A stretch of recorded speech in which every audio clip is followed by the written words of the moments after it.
Hi everyone.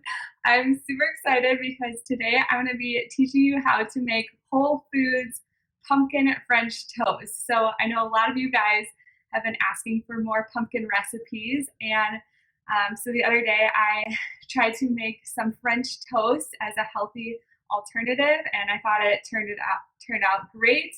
And so I'm excited to share that with you guys today. It's really easy, not a lot of ingredients or effort, which is what I love in a recipe. And so I'm going to teach you how to do that today. And the first thing you're actually going to do is preheat your oven to 420 degrees.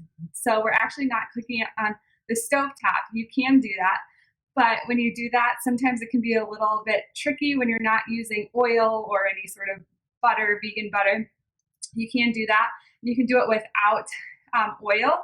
The only thing is, I would recommend cooking it on a medium temperature and then making sure that you're allowing it to cook enough, at least like 3 to 5 minutes on either side until it's golden brown. Otherwise, it's going to get stuck to the pan.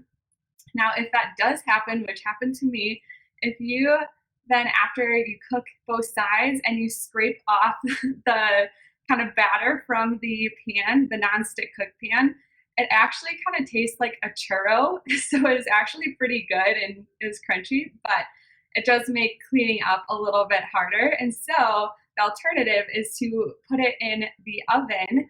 And what you'll do is you'll line a baking sheet with parchment paper. So I'm going to do that quickly.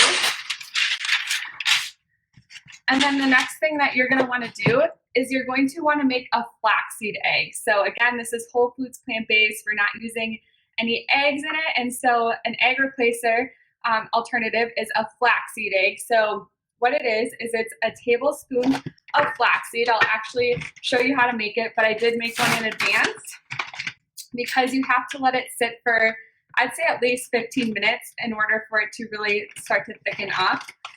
So what you'll do is you'll just take a tablespoon of flaxseed and then 3 tablespoons of water. So I already measured out 3 tablespoons. So I'm just going to add this here. And then you're just going to whisk it with your fork. So it's, as you can see, it's really runny. But after, 5, 10, 15 minutes, it starts to thicken up. So I've got my flaxseed egg. It's a little bit more jelly. I'll pour it in and hopefully you can see it then. And maybe you'll be able to see this one start to thicken up too. But what I'll do first actually is I'm going to put some of pure pumpkin or pumpkin puree. So this is just pumpkin in here. I'm going to do half a cup of this.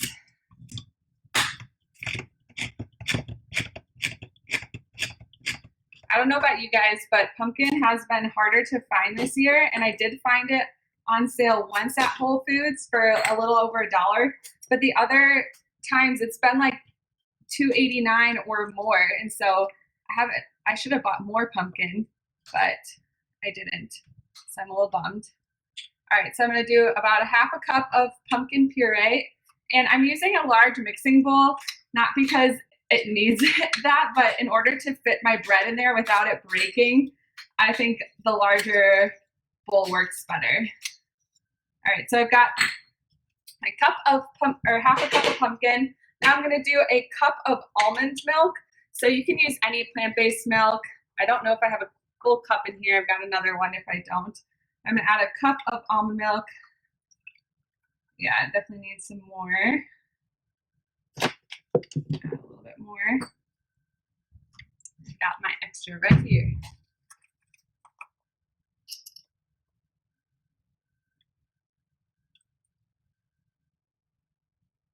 All right, so just add that in.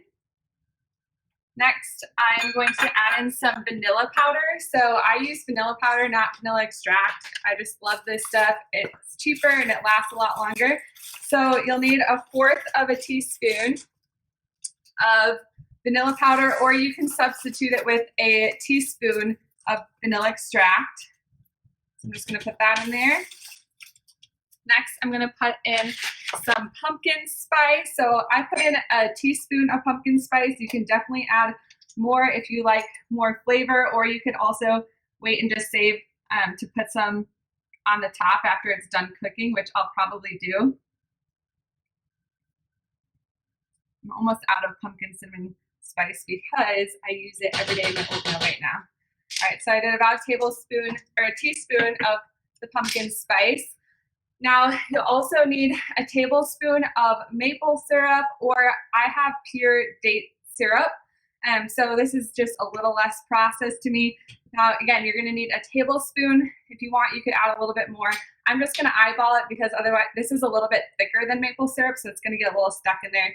So I'm just gonna eyeball a tablespoon. All right. Now I'm going to add my flaxseed egg. So I'm going to try to pour this gently in here so you can kind of see how it's thick. So it's not runny. And then you're just going to whisk that all together with a fork.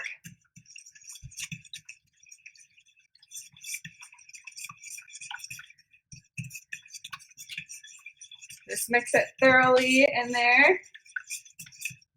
All right, it smells so good, by the way. Pumpkin spice, oh, so good. That's why I love using it in my oatmeal every morning. Every morning too, my nephew's like, what's cooking? He always thinks it smells so good. All right, so next I'm gonna take my bread. So you could use any sort of whole wheat bread. I have a loaf that I got from Whole Foods. This is actually rye bread, and the reason why I bought this one is because the only ingredients is water, organic wheat flour, organic rye sourdough, organic whole rye flour, and sea salt, and that's it. No added preservatives, no sugar, no oil. So it's a very healthy bread. You can also use something like Ezekiel bread too, which is also great. And I'm actually going to warm some up in the microwave because it's been in my fridge the last couple days. And so I'm gonna put it in the microwave for 30 seconds. And the reason why is it will just be easier to dip in the bread. It will kind of soften up so it won't be as hard. So I'm just gonna do that quickly. Now when you soak your bread, or when you dip your bread, you don't want it to necessarily soak in there. You just want it to cover both sides. I'm gonna clear this out of the way so that when I drag it to my parchment paper, I don't get batter all over the place. All right, I'm gonna pull those out. Okay, so next I'm just gonna dip it in here. Coat both sides. Maybe let it drip a little bit, and then I'm just going to place it on the parchment paper. So again, just depending on the type of bread you use, how big the pieces are, will depend on how much pieces you'll be able to make from it. This can definitely do more than 3 pieces. I'm just going to stop there. So I'll show you that. I'm gonna rinse off my hands real quick.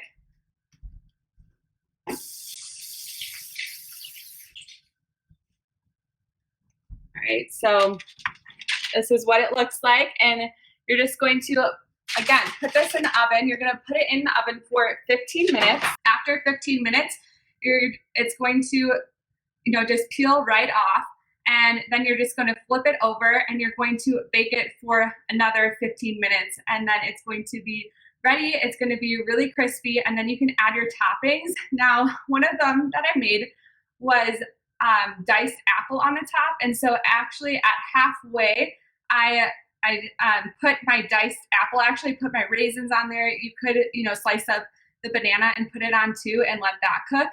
So I like the apples a little bit soft, so I actually put it in the oven for the last 15 minutes. And once you do that, it will come out. So these I made the other day, and I did a really good job of saving a few of them. It's very tempting to want to eat, but I did some, like I said, with apple.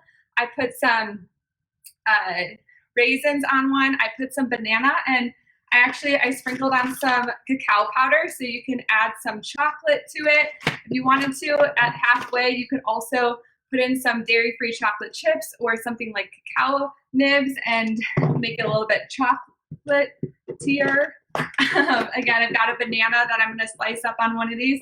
So you can kind of be creative with the toppings. And again, you can add some more pumpkin spice. You can add some more cinnamon.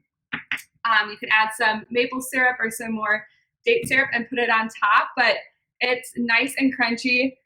It's not as crunchy right now because it's been in the fridge. But when it first comes out, it is. But you can kind of tell here.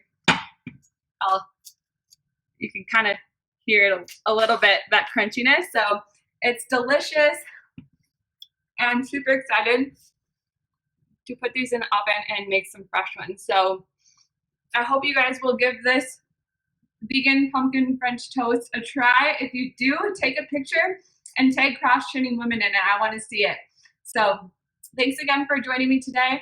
And maybe I'll try to come up with another pumpkin recipe this month or in November for you guys. So thanks for joining me, and I will see you guys later.